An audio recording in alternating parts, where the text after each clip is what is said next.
How I study as a dental student. But don't get me wrong, I don't set the curve or anything. But I do perform well, so I thought I would just break it down. So usually I study 3 days before an exam. Day 1, I'll do half of the lectures. Day 2, I'll do the other half and go over day 1's material. And then day 3 will be memorizing all the lectures total. And so before I do anything, I'll read all the lecture slides. I try to read it 1 or 2 times before I start writing notes. So after I read over every lecture and figure out the general organization, I start making handwritten notes.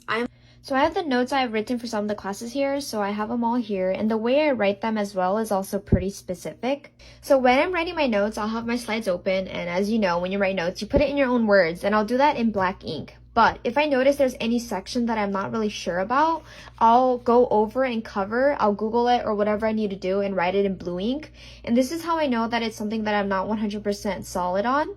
So after I finish all my notes and I go through it with blue ink as well, I'll go through it one more time and then I'll be doing a third check with red ink. So this means that I really am not sure about it still, and so it just solidifies in my head that I need to know the red ones as much as I know the black or the blue.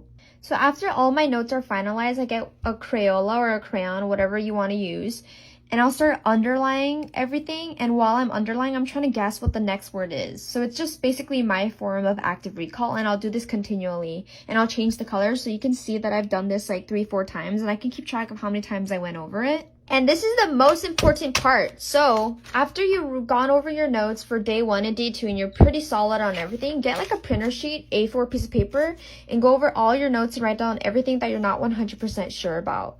And on the last day, to be honest with you, I only look at this because this is my weak points and everything else I kind of understand.